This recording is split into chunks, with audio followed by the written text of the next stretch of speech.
Hello everybody. Next up we make the Sunday journey to Leicester City. Kick-off is at 4:30 p.m. for the purposes of Sky Television. The bottom half of the C2C line via Grays of Engineering Works if that's your way into town on your way up there, so check before you leave. So Leicester then. They're struggling a bit this season really. They've won 7, drawn 5 and lost 9 of the 21 played this season.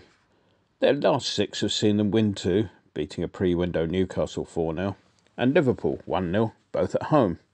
They've drawn 1 all at home with Brighton, and they've lost 3, 6-3 at Man City, 3-2 at home to Spurs despite leading with a couple of minutes to go, and the other night 2-0 at Liverpool. In amongst all that, they also contrived to lose 4-1 at Forest in the Cup, which, as I mentioned last week, is a game notable for them conceding 2 goals in the time it took BBC Radio Berkshire to tell me that the M4 was shut and that there were no trains between Ascot and Guildford. The relative lack of activity in the transfer market this season has given Daisy another quiet week, as, like us, the Foxes didn't bring anyone in. So we'll move on to looking at our opponent's problems whilst Daisy goes and mixes me the driest of dry martinis, taking special care not to bruise the olive. So why are a team with a decent amount of potential languishing in 12th spot? Well, a goal difference of -5 tells a tale in that respect. Rodgers, who's a bluffer in the Klopp mode without the press in his pocket, has described set pieces as his team's Achilles heel, which, given that we're supposed to be good at that sort of thing, is quite nice to hear. Having seen bits and pieces of them over the last week or two, I'd also point out something a little bit more specific. Schmeichel seems to have developed a habit of making saves that fall straight to opposition forwards. Now, I realise that Antonio isn't a poacher in the, say, Cotti mode, but even when we do get shots in, that follow-up for the rebound is something that we've been short on. If you watch the likes of Cotti in the past, look at when we get a free kick outside the box. Look at Cotti's movement. He's expecting the keeper to spill it. That's how you rack up your goal count, Mickey. They've had their issues with injuries, of course. Fofana, Evans, Castagna and Bertrand are all out of this one, as is talismanic goalscorer Vardy, who's probably sitting back with his feet up, clutching a tub of popcorn, watching the latest reports come in from his missus' legal spat with Mrs. Rooney. The spat, which is some nonsense about leaking stories to the press, is causing major delight, not to the general public, most of whom couldn't give a monkey's, but to the legal profession, for whom the main noise coming out of court goes something like ka-ching. OK, it's time to move on, and this week the wild and wacky world of association football is, depressingly, all about us. Now, I was late to the party on Moggy Gate, or whatever you want to call it. The first I knew of it came about 10 minutes after I'd submitted the preview for the Watford match, prompting a hastily inserted line about the players' availability shortly before it was published.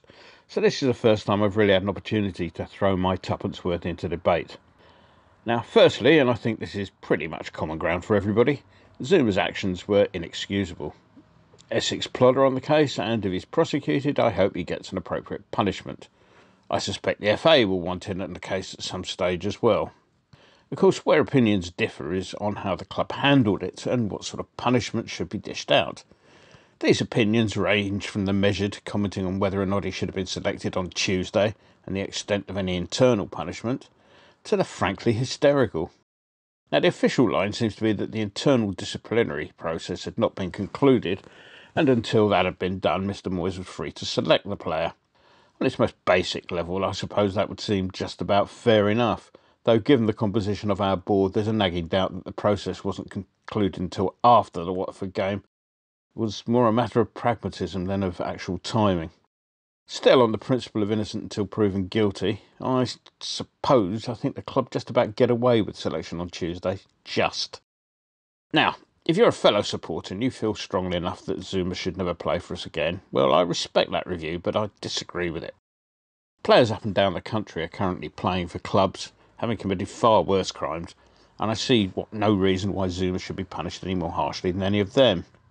Now, for those of you who, perhaps understandably, feel Zuma should never play again, my question is this. Do you feel strongly enough about the situation to hand back your season ticket or whatever? That's a question for you rather than for me. My view is let him take whatever punishment the law and possibly the FA send his way and we'll move on. Of course, the usual rent-a-gobs have been quick to throw their oar in. TalkSport, who see no moral issue in giving employment to perpetrators of domestic violence, wheeled out Jamie O'Hara to lecture us on the morality of it all. The broadcaster somehow forgetting to tell us exactly why someone with a recent conviction for assaulting a 14-year-old should be lecturing anyone on morality. The Mirror's Andy Dunn described football as a moral wasteland. Maybe he's right. But one might think it a bit hypocritical for a journalist who's happy to draw a salary from a newspaper which, to date, has settled nearly 600 claims relating to phone hacking, to telling people how shameful things are elsewhere. However, the price of the most insane comment, in my opinion, goes to Chris Kirkland, who ranted that Zuma's crime was, quote, worse than racism, unquote. Let that sink in for a while. If we take Kirkland's words at face value, and I've seen nothing anywhere to suggest he was speaking with any degree of irony, we can update that well-known phrase. Black Lives Matter, less than a cat's. I'm sure Kirkland's comments will be of great comfort to those people around the world who've suffered abuse and discrimination, that they now know their place in the great league table of priorities that Kirkland has. Since Kirkland raised the point, there are players who've picked up lengthy bans and fines over racist behaviour, Suarez or some such nonsense, whilst Adidas, who seem to have developed some sort of moral guardian complex when it comes to Zuma, didn't bat an eyelid and may still have Suarez on their books today for all I know. Suarez's actions didn't stop the Football Writers Association later voting him Footballer of the Year, an award which came with a lovely valedictory statement from Andy Dunn, of all people. Whilst John Terry is now acting as some sort of mentor to the Chelsea youth setup, for Pete's sake. Now, I happen to think those two should have been dealt with a lot more severely, as it happens. However, ending Zuma's career would send out the worst message about priorities since UEFA fined Porto less for racist abuse from their supporters than they did Man City for reappearing a minute late for the second half in the same match. As I say, none of this should be taken in any way as defending Zuma. I merely suggest that he should be treated no better, no worse than any other. On the pitch, in midweek, Zuma actually had a decent match in what was a very poor advert for the game as a whole. Watford, better organised under Hodgson, didn't really show much as an attacking force though, and our recent lacklustre-ness saw us struggle to break them down. The introduction of Lanzini improved things. He's a player much more likely to turn defence into attack than Ben Rama, in my opinion. On the injury front, we're down to 2 as it stands.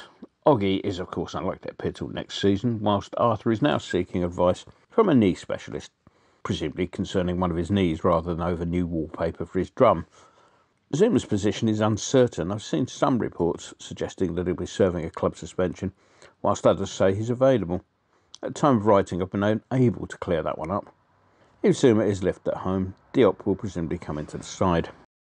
So let's move on to the prediction then. Well, if one good thing has come out of the whole sordid mess this week, it seems that the squad, whilst not condoning what Zuma did, are somewhat cheesed off by the massive overreaction they perceive the affair has caused.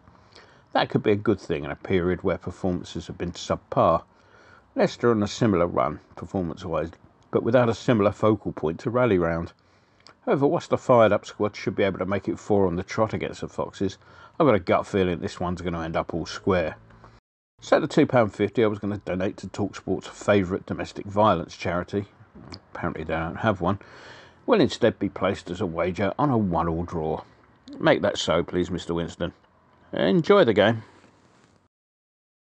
So we're here in the offices of a Late Late Show with the host of a Late Late Show, James Corden. Hi. Big West Ham fan. Yes. And big knees up Mother Brown, man. Yeah.